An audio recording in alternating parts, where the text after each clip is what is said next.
which you can order through the store here, and you can also order it through bn.com. And he's a Vancouver-based writer and blogger and songwriter. Delighted to welcome Doug Westberg.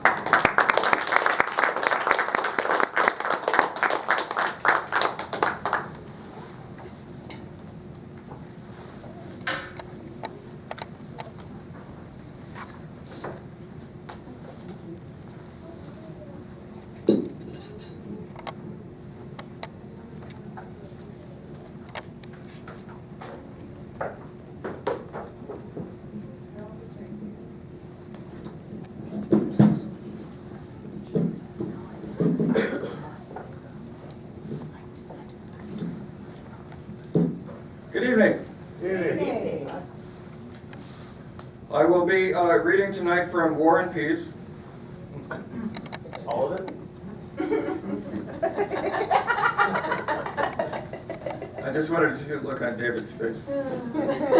I'm reading tonight from Papa Doug's light book of little verse. Tonight's selection is rated G in deference to the children's section, which lies a mere Nerf ball's throw from us. But I don't want to give you the wrong idea. Please rest assured that the rest of the book has plenty of innuendo. I will begin with some limericks. There was an old scribe from Vancouver who was ever obsessed with his oeuvre. He would pull out a score of old poems from his drawer and he'd polish them over and over. There once was a Greek king named Oedipus who murdered his father quite Oedipus. Then, according to some, he married his mum, a tale I find rather incredibus. There once was a frat boy named Herman who sported a coat made of ermine. When asked why prefer this particular fur, he responded, "The beavers kept squirming." A young bachelor, late of Poughkeepsie, fell in love with a beautiful gypsy. With her magical art, she captured his heart and cooked it up in a French dipsy.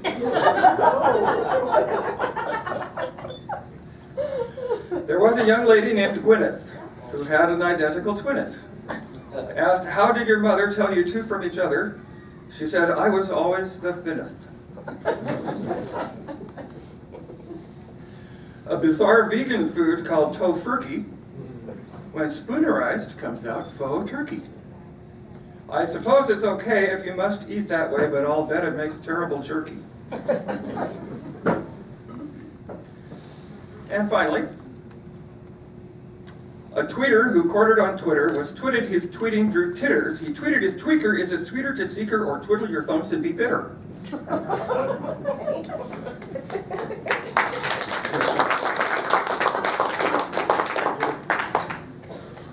Epode to an iPod. I'm pleased to introduce my new iPod. It has almost 2,000 songs, my God. It still has room to hold 8,000 more. My CDs don't seem compact anymore. My song collection covers up a wall. It's now inside this box, 5 inches tall. 3 inches wide and almost wafer thin. I can't imagine where I should begin. With Woody Allen reading his new book, or something droll performed by Dr. Hook. New Orleans R&B from Dr. John, a Joni Mitchell ode to ponder on, a rousing protest song from Neil Young. The Carpenters, we've only just begun. My taste in music, stunningly eclectic, from Jimi Hendrix' Ladyland Electric to symphonies by Brahms and Richard Strauss, and bands like Everclear and Modest Mouse. Fats Waller sits beside Fats Domino, with Elvis Presley, Elvis Costello. In excess, AC/DC, REM, the Kinks, the Cars, the Corrs, the and them, the Nice, the Knack, the Naz, and Stevie Nicks, the Faces, Foghat, Fleetwood Mac, the Fix. I simply have to mention Steely Dan. With Josie, Gaucho, Peg, Royal Scam, the Talking Heads, the Flaming Lips, and Heart. The Yardbirds, Eagles, Birds, all top the charts. There's Little Feat and Little River Band. There's Little Village, Little Richard, and the Beatles, Scorpions, Buggles, Adamant, the Psychedelic Furs, and Amy Grant. There's Jocko, Miles, Satchmo, Kenny G, Four Seasons, Dave Clark 5, Timbuk 3. My iPod puts all this into my pocket. Oh, nuts, I left it charging in the socket.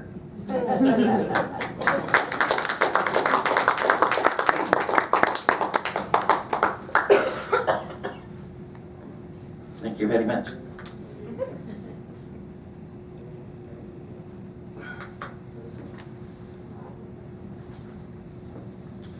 This is called Ego-Static Fluffery. And in her internet review of Papa Doug's Light Book, a dear friend of mine described this poem as a glimpse into my process. The frustrated poetaster versified thus. I've used every word in the vocabulary. I've used rhinovirus and rhinoceros, beleaguered, adroit, and constabulary. I've said Solomonic and legerdemain, archetypal and paradigmatic. I've used them again and again and again until I've got absentively phragmatic. There's just nothing left but to make up some more, lest I run out of words alsoever. What's cool is I don't rack my brain any for, and the meaning is mine to assever. I cognote I'm liable to paradignations of being of liberty jiffic as I fabricate words from my magicination in order to wax more prolific. But if I'm having trouble exuding a rhyme or in getting a stanza to scandalize, I need but inscriptize a coinage sublime and rely on my readers to analyze.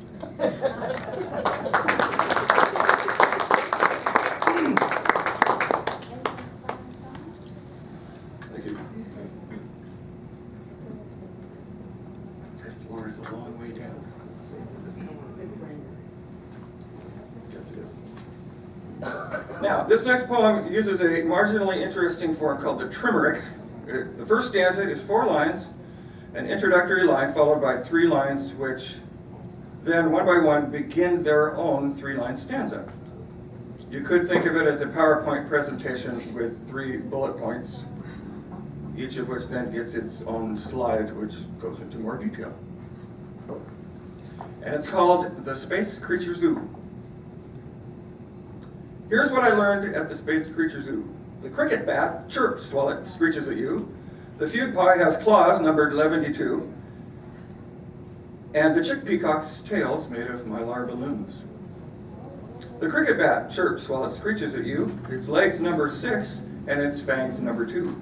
It's shaped like a paddle and made of bamboo. The fugue pie has claws numbered 11-2. His cage is a bad thing to put your nose through. I would recommend keeping your fingers out too. The chick peacock's tail's made of mylar balloons. He fills them with helium when he's pitching woo. If you had a tail like that, what would you do? Here's what I learned at the Space Creature Zoo. The hippodromedary just had a shampoo. The snapdragonfly is in bed with the flu, and the mugwumpire wears spikes and hollers strike 2. The hippodromedary just had a shampoo. His fur is so fluffy with highlights in blue that I wish I could steal him and take him to school. The snapdragonfly is in bed with the flu. The sound of her sneezing will flabbergast you. Now, if they could just teach her to use a tissue. The mugwumpire wears spikes and hollers strike 2. He dusts off the plate with a porpoise hair broom. He's ejected the keeper. Now what do we do? Here's what I learned at the Space Creature Zoo. The crooning chase lounge lizard knows all the tunes. The wild card shark hides an ace in its shoe. And the card counting cheetah is in the game too. The crooning chase lounge lizard knows all the tunes. The skylark stops singing and just ah and ooh as he belts out Hey Bulldog and Rocky Raccoon. The wild card shark hides an ace in its shoe. Its hammerhead poker face gives you no clue as to what the fierce predator is liable to do. The card-counting cheetah is in the game too. He deals off the bottom and scoops up the pool, but the shark takes exception and chomps him in 2. Thus endeth the song of the Space Creature Zoo.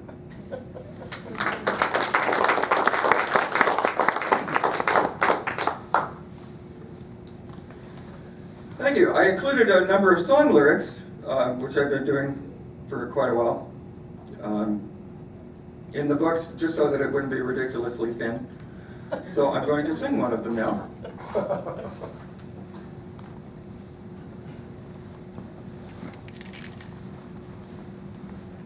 This is called The Jerk Who Runs the Open Mic at Lucky Town.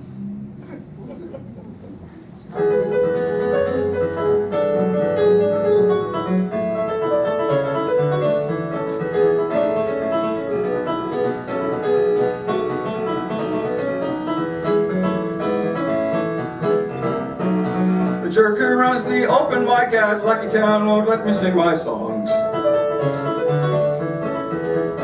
I sang there once, and next week there's a brand new list of rules a mile long. And every single song I've ever written now appears to have something wrong. Now feel free to grab a pen and paper and take some notes as we go along.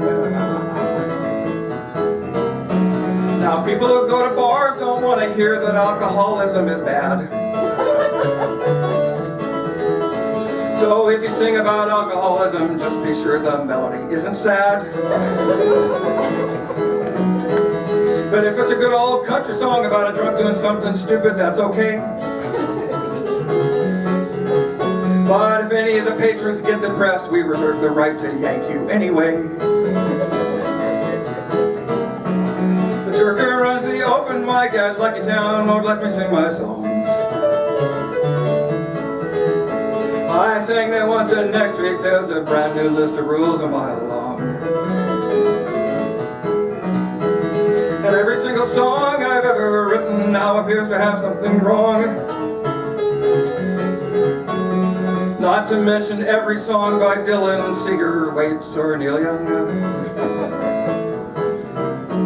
Now anti-war protest is what so many great old folk singers stood for. So anti-war songs are okay as long as they protest a bygone war. But if you name a sitting politician, some of the customers might get sore. And if it even sounds like bashing, oh wait, he's not the president anymore. The jerk who runs the open mic at Lucky Town won't let me sing my songs. I sang there once, and next week there's a brand new list of rules a mile long. And every single song I've ever written now appears to have something wrong. It's enough to make a songwriter go back to flipping burgers at McDonald's. One thing you need to understand about doing open mic nights up this way: you ain't in that Sodom across the river, this is Vancouver, USA. The standard of good taste that's represented by these rules is plain as day. Just ask yourself, would I sing this to my mother just before she passed away? The jerk who runs the open mic at Lucky Town won't let me sing my songs.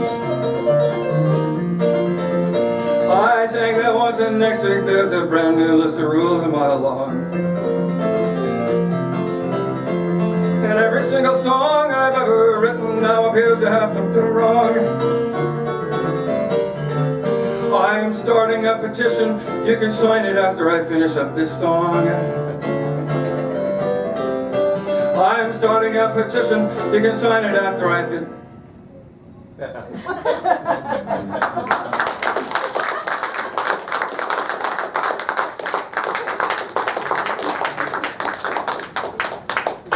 Thank you very much.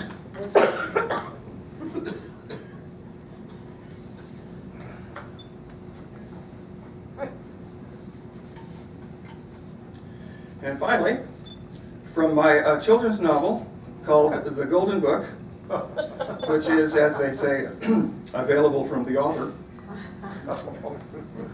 This is somewhere northeast of the Straits of the Bosphorus, involving a young lad named Gus and his faithful spaniel, Tucker.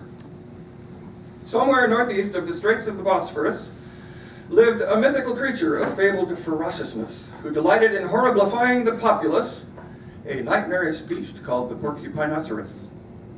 Respected zoologists found it preposterous that a beast like the fabulous porcupinoceros should inhabit the forests across from the Bosphorus, which quelled not a tittle the fears of the populace. The inhabitants said of the porcupinoceros that its horns were the envy of Triceratops, so sharp they could skewer a hippopotamus from its snout to the tip of its gluteus maximus. The blanket of quills which obscured its epidermis could be flung through the air with astonishing speedermis, and the tips, which were sharp and unusually venomous, inspired more high notes than Strauss's Die Fledermaus. When his armies of knights couldn't conquer its viciousness, exposing their courage as nothing but wishfulness, the king sent his virgins as lambs sacrificialous. The delighted recipient pronounced them delicious. Then emerged from the village a youth most obstreperous. He said to the king, who was mildly skepticless, "I've devoted my life to becoming preposterous, to go into battle with monsters incrediblous." The swain, who improbably went by the name of Gus, when offered the king's most magnificent equus, refused, saying, "Stealth is the name of the game for us. I mean to sneak up on the beast with my spaniel-less." The king told our hero to do as he thought he must, though sure any honors would have to be posthumous. So Gus and his spaniel embarked for the Caucasus, determined to conquer the porcupinoceros. They sailed the Black Sea amid weather calamitous, determined to conquer the bestia dramatis.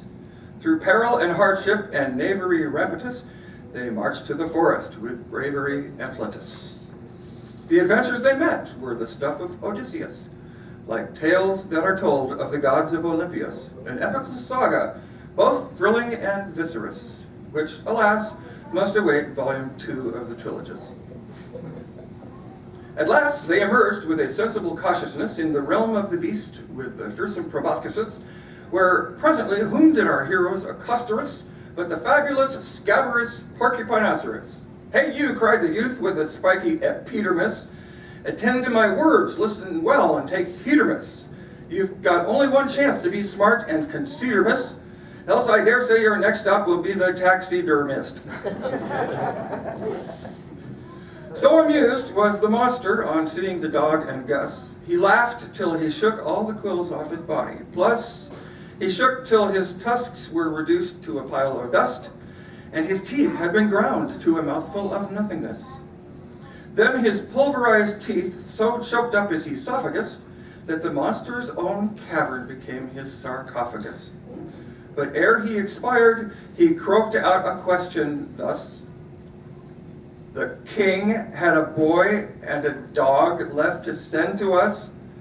Please tell me somebody said I wouldn't send a night out on a dog like this." Thank you very much. Thank you.